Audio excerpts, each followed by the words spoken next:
3,000 years of financial history, 3 global reserve currencies, every single one collapsed after following the same 4-stage cycle. We are not talking about market volatility, we are talking about systemic failure. This cycle defies military power, political promises, and technological advancements.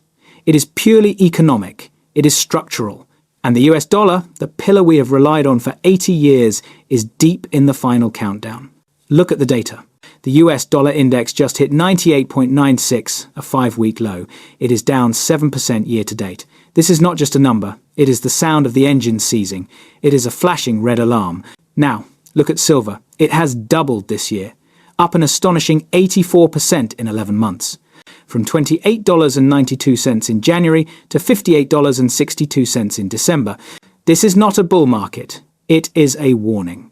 It is the canary in the coal mine telling us that the financial structure we have relied on is cracking. What is happening right now, this exact moment, has happened before. Rome, Spain, Britain, they all followed the pattern. And they all believed they were different. We are deep into stage 3 of the collapse cycle, the stage of crisis and loss of control, the final, frantic push before the unavoidable. By the end of this broadcast, you will understand the unavoidable mathematics driving this collapse. You will know exactly what the world's most powerful nations are doing right now to prepare, and, most importantly, you will know how to position your assets before stage 4, the inevitable outcome arrives. Stay with me, because the end of this cycle always happens faster than anyone expects. We must first understand the mechanism. This is a pattern that defies military power, political promises, and technological advancements. It is purely economic. It is structural. Stage 1. Setup and foundation. A nation achieves dominance not through sheer force, but through real economic production. They make things. They export things. Their currency is trusted globally because it is backed by actual, verifiable value. For ancient Rome, it was the engineering and the 95% purity of their silver coin. For Great Britain, it was the world's first industrial factories. For America, it was post-war manufacturing that accounted for 50% of global gross domestic product.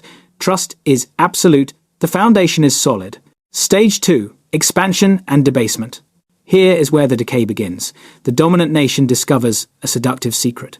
Because their currency is locked into the global trade infrastructure, the world will still accept it even if they start printing it without the corresponding backing of production. Wars, empires, social programs, and deficits pile up year after year. The currency is slowly debased. The core value is deliberately chipped away. The consequences are delayed, hidden from view. This stage feels like eternal prosperity. It feels like success. But it is a slow poison working its way through the entire system. Stage 3. Crisis and loss of control. This is where the math catches up. The deficits become unsustainable. The national debt becomes unpayable. To cover crushing obligations, the money printing accelerates. Other nations finally see the truth. They notice the core value is gone. They begin to diversify. They dump the reserve currency. This is the critical feedback loop. The trust breaks. What was slow debasement becomes rapid devaluation. Central banks try to intervene with rate cuts or more printing, but every intervention only makes the systemic problem worse. Stage 4. The inevitable outcome. Total currency collapse or severe devaluation. Reserve status ends. Global power shifts. For the masses holding assets denominated in paper, currency savings accounts, fixed incomes, bonds, wealth evaporates. For the few holding real, tangible assets, precious metals, productive land, commodities, wealth concentrates and multiplies. History proves this stage happens fast. Once confidence breaks, it is a matter of months, not years, before the outcome is realized. This stage is mathematically guaranteed. To truly understand the danger of stage 3, we must look back 18 centuries. What happened to the Roman denarius coin between the 2nd and 5th centuries AD is not just history. It is a direct mathematical template for what is happening to the US dollar today. Rome's stage 1, the purity of the denarius. In 200 AD, Rome dominated the known world. Its power was not just military, but economic. The denarius was the global reserve currency. Everyone trusted it because it was honest money. Stage 1 was solidified by its 95% pure silver content. This was the real value backing the currency. A soldier was willing to fight for it. A merchant was willing to trade goods for it. Rome's Stage 2, the poison of empire. As the empire expanded, its military campaigns and internal administration became astronomically expensive. The cost exceeded the empire's real tax revenue and production capacity. The temptation to debase the coinage became too great. This is always the pivot. Starting with Emperor Nero in the middle of the 1st century AD, and accelerating rapidly with emperors like Caracalla, the state began to reduce the silver purity to finance its obligations. They melted down the old coins, added base metals like copper, and minted more coins. The state chose inflation over taxation, just as they always do. Look at the numbers. The 95% purity of the denarius was slowly chipped away. By the year 250 AD, the silver content had dropped to 50%. By the year 270 AD, it was down to just 5% silver. Each generation accepted a slightly less valuable coin because the Roman trade infrastructure remained dominant. This was the deceptive prosperity of Stage 2. The consequences of printing money were delayed. The poison was working. Rome's Stage 3. Hyperinflation and collapse of trust. The mathematics eventually asserted itself. By the 3rd century, the coin was nearly worthless. That 5% silver content was the tipping point. The velocity of money surged as no one wanted to hold the trash currency. The economic reality was devastating. A measure of wheat that cost half a denarius in 200 AD cost 200 denarii by 300 AD. That is a 400 times increase in price over 1 century. That is not inflation. That is currency destruction. The feedback loop became irreversible. Soldiers refused to fight for worthless metal and demanded payment in goods or pure gold. Workers demanded payment in kind. Emperors responded by printing or minting even more trash coins to pay the army, fueling hyperinflation further. Rome's Stage 4, the absolute end. This crisis of confidence accelerated the decline. The economic foundation was gone. While the military stood for another century and a half, the currency had already failed. In 476 AD, the Western Roman Empire collapsed. The denarius vanished.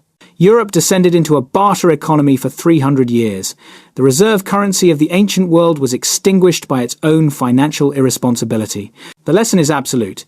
Military might cannot override the laws of mathematics and trust.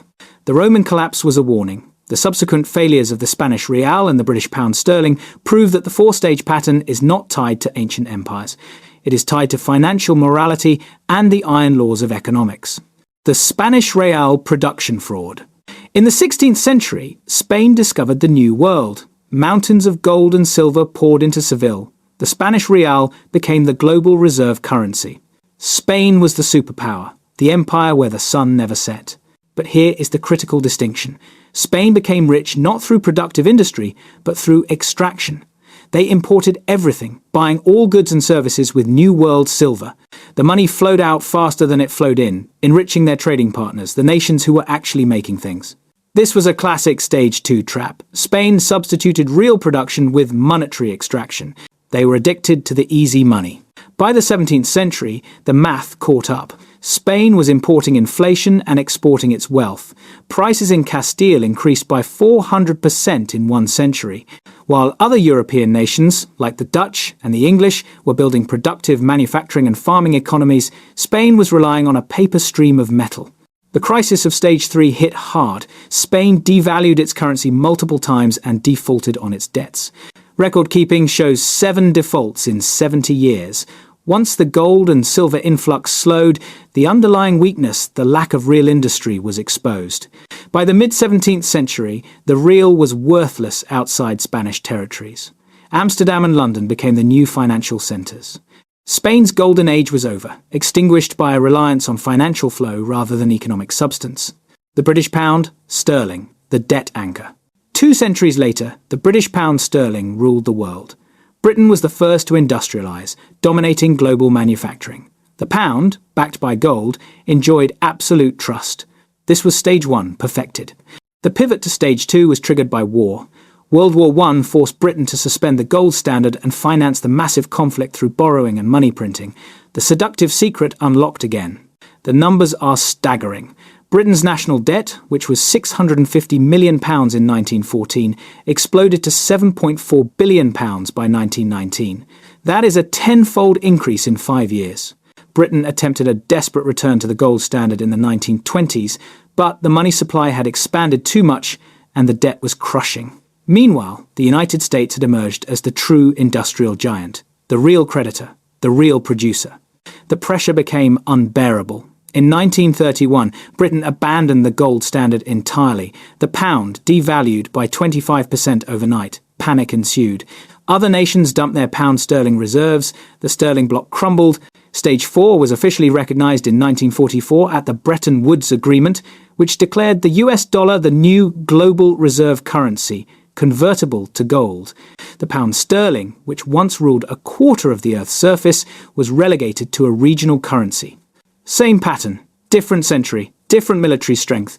The outcome was mathematically identical: excessive debt and the replacement of real production with fiat expansion guarantees, collapse. For 80 years, the US dollar has stood as the pillar of global finance. Many argue that America is different, that its military, its innovation, and its sheer scale granted immunity from the historical pattern. History tells us that this belief in exceptionalism is precisely the final symptom before Stage 4. The dollar followed the cycle perfectly. Stage 1, Bretton Woods and absolute trust. After the devastation of World War II, the United States was the undisputed industrial power. It controlled nearly 50% of the world's manufacturing capacity and held 2/3 of the world's gold reserves. The dollar's ascent to global reserve status was formalized in 1944 at the Bretton Woods Conference. Under this system, foreign governments could convert their dollar holdings into gold at a fixed rate of $35 per ounce. The dollar was trusted because it was literally as good as gold. This was the pinnacle of Stage 1, built on genuine production and real value. Stage 2, the seduction of unlimited power. The turning point, the beginning of the slow poison of Stage 2, came in 1971. The escalating costs of the Vietnam War and President Johnson's Great Society programs drained America's gold reserves. Foreign central banks began to demand their gold back, recognizing that the US was printing more dollars than it had gold to back. On August 15, 1971, President Richard Nixon unilaterally closed the gold window. This move, known as the Nixon shock, officially ended dollar convertibility to gold. The dollar immediately transitioned from an asset-backed currency to pure fiat, backed by nothing more than a political promise. The secret was now unlocked. America could print money, and the world was forced to accept it. The US replaced gold backing with the petrodollar system, ensuring artificial global demand for its currency. The mathematics of debasement. The numbers since 1971 are the evidence of Stage 2 expansion and debasement. The national debt, which was only $370 billion in 1970, exploded to over $33 trillion today. The money supply, measured by M2, grew from $600 billion in 1971 to over $21 trillion today. That is a 35-fold increase in the paper currency supply over 5 decades, all while productive manufacturing capacity declined relative to the rest of the world. For 54 years, the world accepted this imbalance. But the consequences of this debt and printing are finally arriving. We are now seeing the inevitable transition from Stage 2's hidden erosion to Stage 3's visible crisis. We are no longer discussing ancient history or events 50 years in the past. We are living through Stage 3 right now. The difference between Stage 2 and Stage 3 is simple. Stage 2 is the slow accumulation of debt. Stage 3 is the moment the debt becomes mathematically unpayable. Pillar 1. The debt wall. We must look beyond the abstract figures. We must look at the obligations that guarantee accelerated money printing. The first number is the national debt. It is projected to hit $36 trillion in the fiscal year 2025. Think about that figure, $36 trillion. The second, and far more terrifying number, is the scale of unfunded liabilities. These are promises made that cannot be met through current taxation or economic growth alone: Social Security, Medicare, and Medicaid. The total figure for these future obligations is estimated to be over $135 trillion. These are not negotiable. They are legal and political promises that must be covered. How does a government cover $36 trillion in debt and $135 trillion in unfunded liabilities? There are only 3 options. Taxation, raising taxes to a level that would crush all economic activity. Austerity, cutting spending on the military or social programs, politically impossible. Inflation, printing money to devalue the debt. History, logic, and political reality dictate that the government will choose option 3. The debt will be inflated away. That is the unavoidable mathematics. Furthermore, consider the cost to service the debt. With interest rates at historically elevated levels, the annual interest payment on the national debt has already surpassed $1 trillion per year. Servicing the debt is now the fastest growing line item in the federal budget, quickly overtaking national defense spending. This is a feedback loop. More borrowing is required simply to pay the interest on existing borrowing. This is the definition of the Stage 3 crisis. The system is consuming itself. Pillar 2. The international revolt and the de-dollarization. For decades, the world was forced to accept dollars despite the debasement, because there was no alternative. That is changing rapidly. This is the hallmark of Stage 3. Other nations recognizing the fundamental shift and acting to diversify. Look at the actions of the world's major economies. China's treasury dump. In 2013, China held over $1.3 trillion in US Treasury securities. By 2025, that figure has dropped substantially, estimated to be around $780 billion. This is a strategic pivot away from the US financial system. Central bank gold buying. Central banks, the ultimate financial insiders, are buying gold at record rates. In the first half of 2025 alone, global central banks purchased over 818 tons of gold, a figure largely driven by nations like China, Russia, India, and Turkey. Gold is the anti-dollar. Their actions speak volumes. They are fleeing fiat currency and seeking hard assets. The BRICS movement, the alliance of Brazil, Russia, India, China, and South Africa, now expanded to include major energy producers like Saudi Arabia and Iran, is actively building alternative payment and trade systems. Saudi Arabia is accepting the Chinese yuan for oil sales. These are seismic shifts away from the petrodollar system established in the 1970s. The dollar index, or DXY, which measures the dollar against a basket of 6 major currencies, is the instant readout of this revolt. Hitting 98.96, a 5-week low, and declining 7% year-to-date, is the direct result of the world voting with its capital to diversify. Pillar 3. The Fed's trap. The Federal Reserve is trapped in the center of Stage 3. They face an impossible choice. Cut rates. If the Fed cuts interest rates, the dollar weakens further. Inflation, which has proven difficult to control, immediately returns, accelerating the debasement of the $36 trillion debt. Hold rates high. If the Fed maintains high rates, the cost to service the national debt accelerates further than the $1 trillion mark, virtually guaranteeing a brutal recession and potential default on obligations. There is no good option, only bad and worse. The market's expectation of the Fed's next move proves the direction of desperation. The market is pricing in an approximately 80% chance of a rate cut on December 10th next week. This action, if it occurs, will accelerate the dollar weakness, fuel inflation, and confirm that the Fed is choosing the debasement path. The mathematics are unavoidable. The historical template is complete. We have moved from slow, hidden debasement to rapid, visible crisis.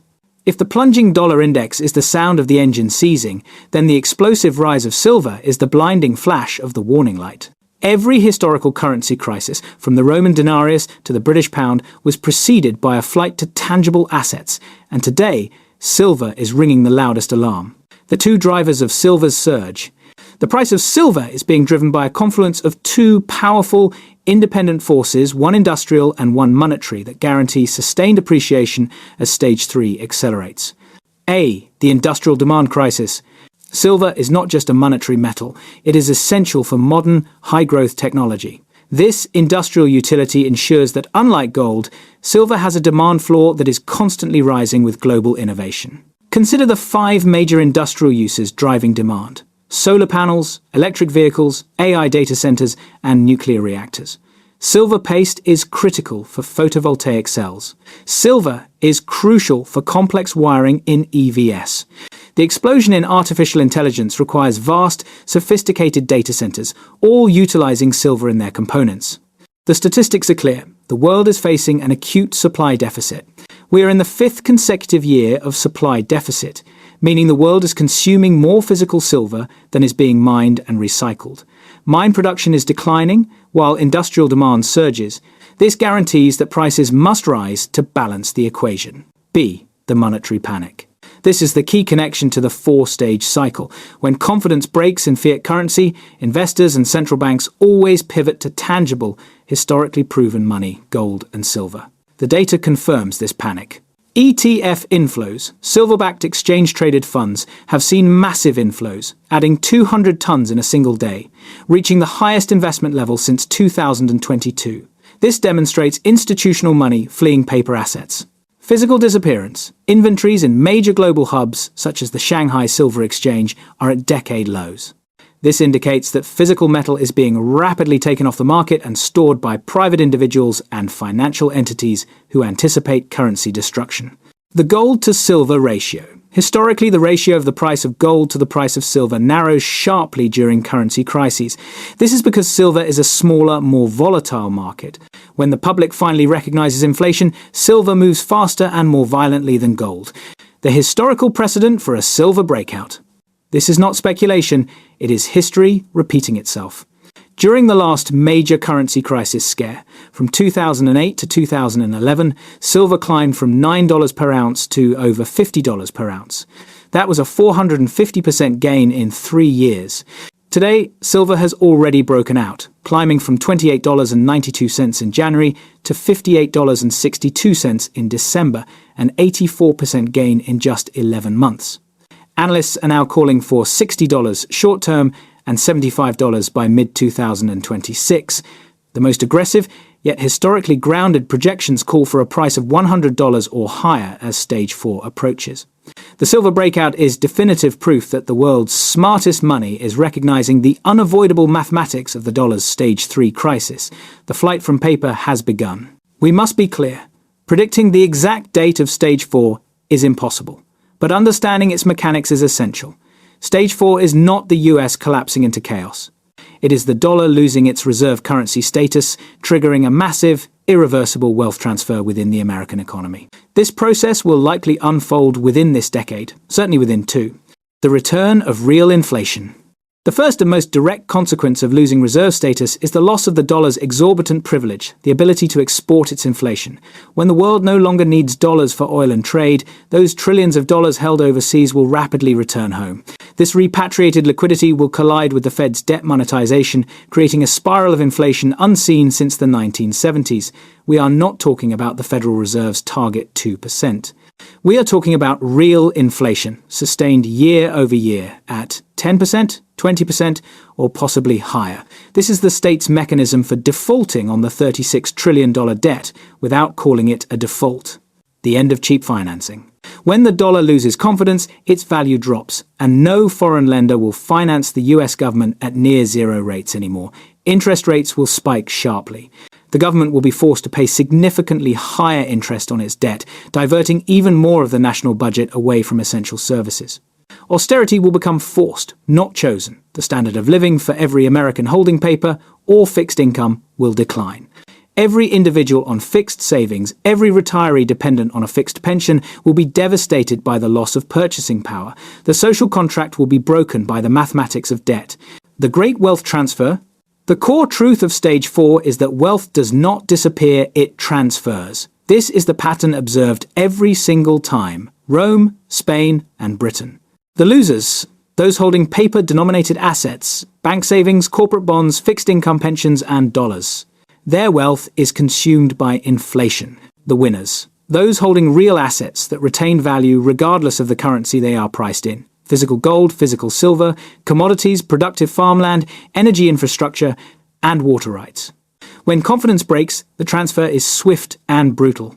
Paper assets become worthless claims, while real, tangible assets explode in value because they are the only things left that are not simultaneously someone else's unpayable liability. This is the inevitable outcome of the four-stage cycle. The time to prepare for this transfer is not when Stage 4 is declared, but right now, during the final, frantic stages of the crisis. We have decoded 3,000 years of history. We have seen the systemic pattern replay itself with the Roman denarius, the Spanish real, and the British pound sterling. And now, we have examined the unavoidable math, the $36 trillion in debt and the $135 trillion in unfunded liabilities that confirms the US dollar is deep in stage 3. The silver breakout, the 84% gain this year, is not a market anomaly. It is the final, definitive signal that the world is transitioning from paper confidence to tangible reality. Military power does not repeal the laws of mathematics. Exceptionalism does not exempt you from the pattern. The outcome is inevitable. Wealth will transfer from those holding paper claims to those holding real assets. This is not investment advice. This is an historical warning. Your positioning must reflect this reality. Diversify meaningfully out of pure dollar exposure. Hold physical gold and physical silver assets that carry no counterparty risk. Secure productive assets like farmland or energy rights. The time for complacency is over. The dollar's 5-week low and silver's explosive rise are not coincidences. They are the beginning of the feedback loop. If this analysis has opened your eyes to the economic reality, subscribe now. In our next video, we will analyze exactly why the Federal Reserve's upcoming December 10th decision will accelerate every single trend you just witnessed. Do not miss it. Thank you for listening.